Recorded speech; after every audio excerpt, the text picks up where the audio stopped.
अस्सलामुअलैकुम guys, welcome back to my YouTube channel. तो आज मैं आपके साथ एक ऐसा टॉपिक शेयर करने वाली हूँ जो हर उस लड़की के सपने से जुड़ा हुआ है जो अपना खुद का पार्लर ओपन करना चाहती हैं। जी हाँ, अगर आप अपना पार्लर ओपन करने के लिए सोच रहे हो और आप कंफ्यूज है कि हमको क्या करना चाहिए, हमको क्या क्या सामान लगने वाला है और हम घर में किस तरह से लो बजट में पार्लर ओपन करेंगे और कितना हमको खर्चा आने वाला है, ये सब कुछ मैं आज आपको इस वीडियो में बताने वाली हूँ। तो फ्रेंड्स, पार्लर ओपन करने के लिए सबसे पहला जो स्टेप है वो है कॉन्फिडेंस और स्किल्स का।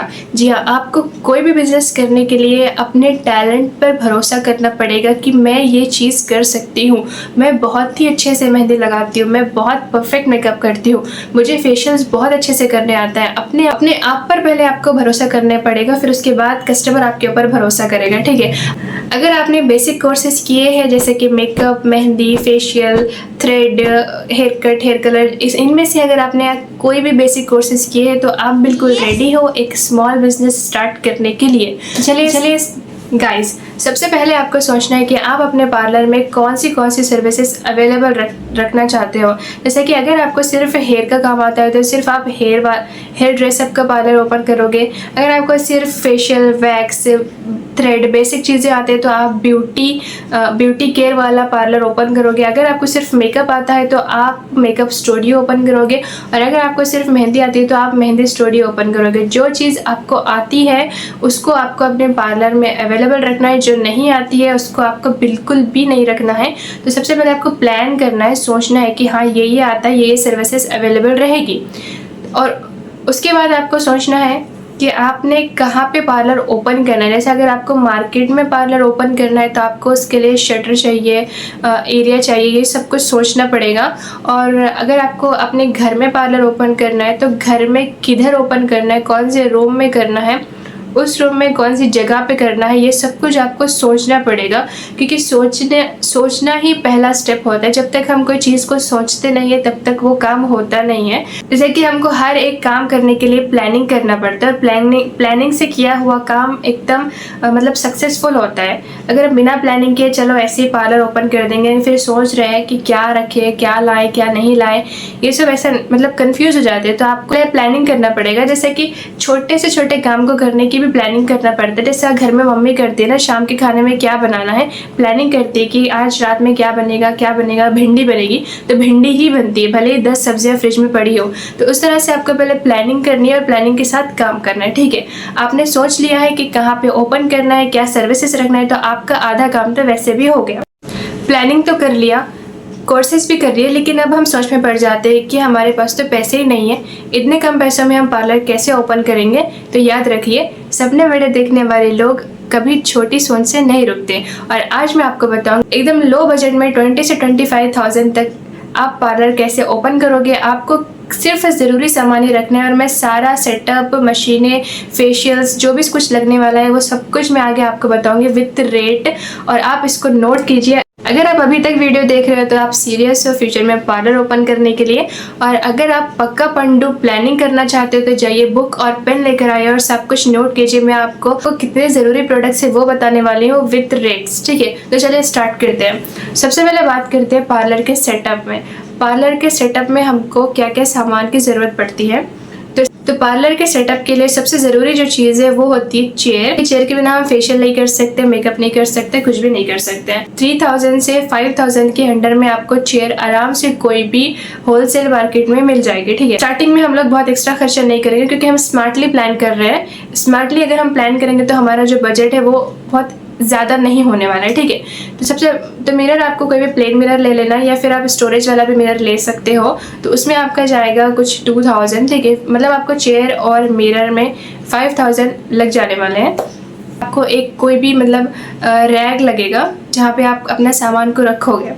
तो एक रैक तो वो रैक आपको 1000 में मिल जाएगा। मतलब पूरा फैन, लाइट, मिरर, चेयर, ये सब कुछ पकड़ के आपका जो अमाउंट है वो पार्लर के सेटअप में 10,000 में इनफ है। सब कुछ इजीली हो जाए। 10,000 में जो है आपका पार्लर का सेटअप रेडी है। अब चलते हैं मशीनों की तरफ। मैं आपको स्टेप बाय स्टेप बताने वाली हूँ। तो मशीनों में आपको स्टार्टिंग में रखना चाहिए हेयर ड्रायर, बहुत ज़रूरी है। अगर आप हेयर कट करते हो तो hair dryer, hair hair straightener और शुरू में मैं बोलूँगी कि आप सिर्फ 3 मशीनें लीजिए। Hair dryer, hair colour, hair straightener, तीनों 3000 में आ जाएंगे। और अगर और मशीनों की बात करते हैं तो हमको लगता है वैक्स हीटर बहुत ज़रूरी है। वैक्स बिना हीटर के तो वैक्स नहीं किया जा सकता। वैक्स हीटर चाहिए और स्टीमर चाहिए, ठीक है।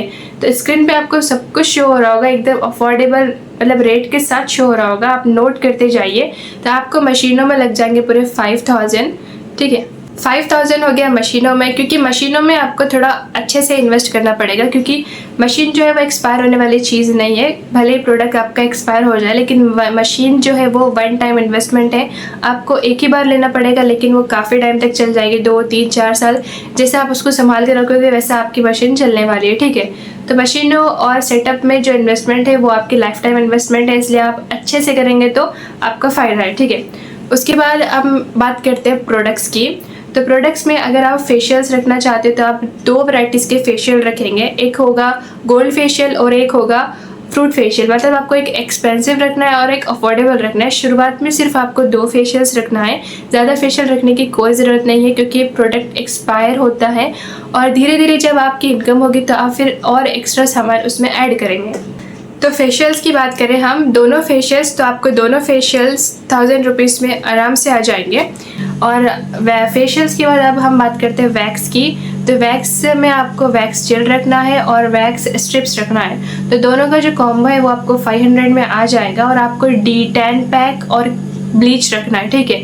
D10 और ब्लीच आपको दोनों 500 में आ जाएंगे। मतलब वैक्स, D10, ब्लीच में आपको 1000 रुपीज़ इन्वेस्ट करना है। अब हमको कुछ बहुत ज़्यादा ज़रूरी वाले प्रोडक्ट्स चाहिए, जैसे जेल, टेल्कम पाउडर चाहिए और रोज़ वाटर चाहिए और हमको बॉडी लोशन चाहिए, एक सैनिटाइज़र चाहिए। तो ये जो भी हमारे 5-6 चीज़ें हैं, ये सब कुछ मैंने स्क्रीन पर शो कर दिया है। और आप इन सबको मिला के आप इसमें 1000 रुपीज़ इन्वेस्ट कर सकते हो। छोटे वाले भी मिल जाते हैं ना, ज़रूरी नहीं कि आप शुरू में इतना बड़ा वाला बॉटल उठा के लेके आए। स्टार्टिंग में आप 100 ml के भी बॉटल से काम चला सकते हो। जब वो ख़त्म हो जाएगा तो फिर दूसरे लेके आ जाना, ठीक है।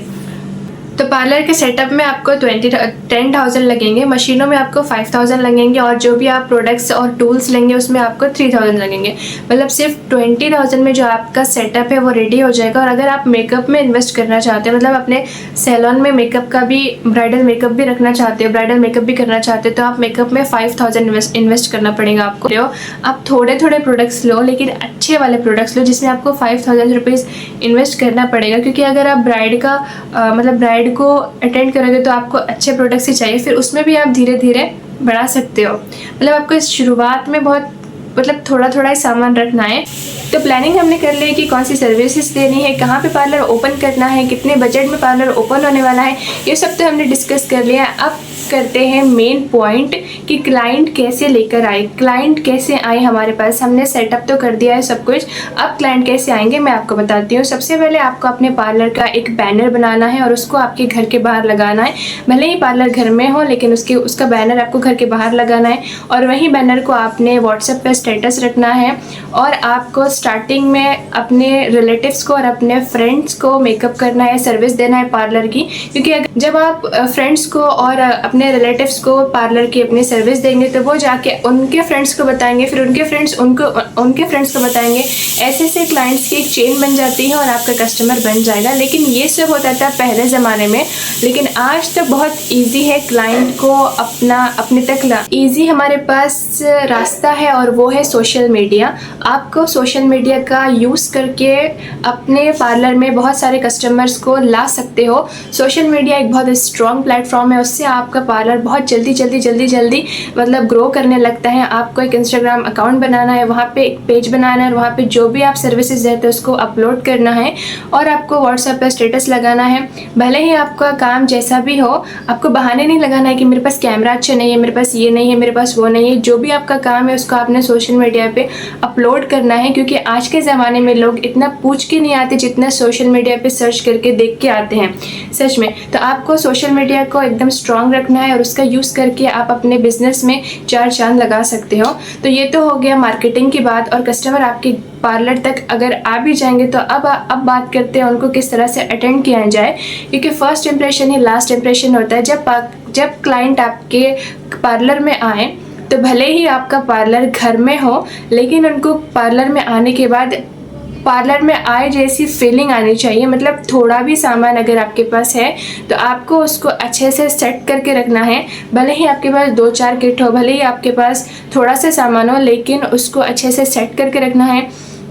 थोड़ा सा डेकोरेशन आप करेंगे पार्लर में, जैसे पार्लर के स्टिकर्स लगाएंगे। अगर आप सर्टिफाइड हो तो सर्टिफिकेट वगैरह कोई भी एक वॉल पे लगा देंगे, ताकि आपका क्लाइंट का जो भरोसा है वो आपके ऊपर बना रहे और पार्लर में आते ही उनको एक सेटिस्फेक्शन मिले कि हाँ, मैं पार्लर में आई हूँ। क्योंकि जब पार्लर बाहर होता है, कोई शटर में होता है, तो ऑलरेडी मेंटेन होता है, लेकिन घर में पार्लर को मेंटेन करके रखना बहुत मुश्किल की बात है। अगर बच्चे होते हैं तो सामान इधर का उधर कर देते हैं। मतलब ऐसा, मतलब अगर कस्टमर आपके पार्लर में आ रहा है, कुछ फेशियल इधर पड़ा है, कुछ कंघे उधर पड़े हैं, कुछ सामान ऐसा बिखरा बिल्कुल भी नहीं होना चाहिए। थोड़ा सा सामान है, लेकिन उसको अच्छे से सेट करके रखना है और अपने पार्लर में हाइजीन का बहुत ख्याल रखना है। पार्लर को नीट और क्लीन रखना है, साफ़ सफाई का बहुत ख्याल रखना है आपको अपने पार्लर में। और क्योंकि जो दिखता है वही बिकता है। आप लोग देख सकते हो कि मैंने अपना पार्लर कैसे सेट करके रखा है। ये मेरा पार्लर घर में ही है और इसको मैं पिछले 3 साल से रन कर रही हूँ। पहले मेरे पास इतना सब सामान नहीं था, धीरे धीरे करके मैंने इतना सब इसको बड़ा किया है और इंशाल्लाह आपके सपोर्ट से मैं इसको मार्केट तक भी लेके जाऊँगी। तो आप लोग देख सकते हैं, आपको इस तरह से पार्लर को सेट करना है। मेरा भी पार्लर घर में है और बहुत ही मुश्किल से मैं इसको मेनटेन करके रखती हूँ, क्योंकि बच्चे जब आते हैं तो फिर हो ही गया है ना। तो भले ही पार्लर घर में हो, लेकिन उसको अच्छे से सेट करके रखना है। लेकिन इससे जो क्लाइंट है वो रिपीट नहीं आने वाला है। क्लाइंट को रिपीट लाने के लिए आपको अपनी सर्विस अच्छी देनी होगी। ऐसा नहीं कि सुहाना ने बोल दिया जो दिखता है वही बिकता है, बस सजा दो और आपको काम कुछ नहीं आ रहा है, ऐसा बिल्कुल भी नहीं करना है। आपको अच्छा दिखाने के साथ साथ अपनी सर्विस भी अच्छी देना है, क्योंकि कस्टमर रिपीट सिर्फ सर्विस से आता है। आपको बहुत ही अच्छे से फेशियल करना है, बहुत अच्छे से कस्टमर को अटेंड करना है, उनसे बहुत अच्छी बात करनी है, उनसे रूड बिहेव नहीं करना है और उनको पूरी सेटिस्फेक्शन देना, उनको टाइम देना है। गड़बड़ हड़बड़ बिल्कुल भी नहीं करना है। आपके पास कस्टमर की लाइन लगी हो या फिर कुछ भी हो, दिन में 4 कस्टमर करो, लेकिन अच्छे से टाइम दे करके करो। और यकीन कीजिए, अगर आप कस्टमर को सर्विस अच्छी देंगे तो उन्होंने आपका ना पार्लर का सेटअप देखेंगे, ना आपका पार्लर घर में है ये सोचेंगे। बस बोलेंगे कि हाँ, जो भी है छोटा है, बस मेरे को सर्विस अच्छी मिल रही है, मैं नेक्स्ट तुम्हारे पास ही आऊँगी। और ऐसे ही करते करते उनको आपके हाथ के काम की आदत पड़ जाती है और वो आपके पास आ जाते हैं और इस तरह से कस्टमर की चेन बन जाती है। और याद रखिए हर क्लाइंट एक नया मौका है अपना बेस्ट दिखाने के लिए, इसलिए अपना बेस्ट दिखाना है हर एक क्लाइंट के ऊपर। तो इस तरह से अगर आपको यह सब वीडियो मेरी समझ में आ गई हो तो आप बिल्कुल रेडी हो अपना छोटा सा सेटअप, छोटा सा पार्लर ओपन करने के लिए। ज़रूरी ये नहीं कि शुरुआत बड़ी हो, ज़रूरी ये है कि शुरुआत हो। देखिए, एकदम बड़ा वाला ओपन करने से बहुत सारे मतलब नुकसान होते हैं। जैसा कि अगर आप बड़ा वाला डायरेक्टली ओपन करोगे तो एक तो उसमें बहुत ज़्यादा इन्वेस्ट करना पड़ेगा आपको, जैसे कि 2-3 लाख रुपए, 5 लाख तक भी अगर इन्वेस्ट कर देंगे तो भी कम ही होता है बड़ा वाला पार्लर को।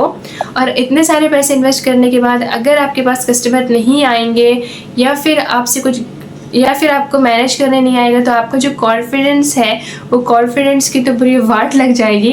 और तो इसीलिए मेरे पर्सनल एक्सपीरियंस से आपको घर से छोटी शुरुआत से ओपन करना चाहिए, क्योंकि अगर हम जब छोटी शुरुआत करते हैं और हमको सक्सेस मिलने लगती है तो बहुत ही हमारा कॉन्फिडेंस लेवल जो है वो बहुत बढ़ जाता है और हमारे जो थोड़े बहुत पैसे हमने लगाए हैं उससे हमको थोड़ा बहुत भी रिटर्न मिलता है, तो उसकी बहुत मतलब खुशी होती है। और उसके बाद जो है हम धीरे धीरे से हमको एक्सपीरियंस आता है। और सबसे मेन जो चीज़ है वो है, स्टार्टिंग में बिगनर्स को गलतियाँ होती हैं, बहुत मेरे से भी गलतियाँ होती है, लेकिन आपको बिल्कुल भी डरना नहीं है। अगर आपसे गलती हो गई है, आपका आईब्रो थोड़ा सा रॉन्ग हो गया है या फिर आपका मेकअप किसी का मतलब बह गया है या फिर कुछ भी हुआ है, तो आपको उससे डरना नहीं है और रोते नहीं बैठना है। आपको उस गलतियों से कुछ सीखना है और आगे बढ़ना है, ना कि रोते बैठना है, ठीक है। क्योंकि हम जब गलतियाँ करते हैं तो हमको बहुत कुछ सीखने मिलता है और हमको पता लग जाता है कि हम किस में अच्छे हैं, किस में अच्छे नहीं है, तो हमको किस चीज़ में मेहनत करनी है, ये सब भी पता चलता है। तो आपको गलतियों से गलतियाँ करते करते ही हम लोग सीखते हैं। और अब जब आपको बहुत कुछ करना है, बहुत बड़ा पार्लर ओपन करना है, तो आपको 10 बार गिरना पड़ेगा, 10 बार उठना पड़ेगा, क्योंकि बच्चा भी जब भागने के लिए सीखता है तो वो 10 बार गिरता है, उठता है, फिर चलता है ना। तो इसके लिए आपको कभी भी हार नहीं माननी है। गलतियाँ होती है, सबसे होती है, मुझसे भी हुई थी, लेकिन आपको गलतियों से सीखना है और आगे बढ़ना है और अपने पार्लर को अच्छे से सेटअप करके स्टार्ट करना है। स्टार्ट करना ही बहुत ज़्यादा ज़रूरी है, सोचते मत रहिए। अगर आप एज मैटर नहीं करती, आप कोई भी एज में हो, आप 30 के हो, 40 के हो, 18 के, कोई भी एज के, अगर आपने कोर्स किया है, आपके अंदर कॉन्फिडेंस है, तो ऑल द बेस्ट, आप अपना पार्लर ओपन कर सकते हो। और अगर आपको ये वीडियो पसंद आ गई हो तो इस वीडियो को लाइक कीजिए, कमेंट कीजिए, शेयर कीजिए और ऐसे ही और वीडियोज़ के लिए हमारे चैनल को सब्सक्राइब कीजिए और मुझे बताइए कि मैं नेक्स्ट आपके लिए कौन सा टॉपिक पे वीडियो बनाऊँ। बाय।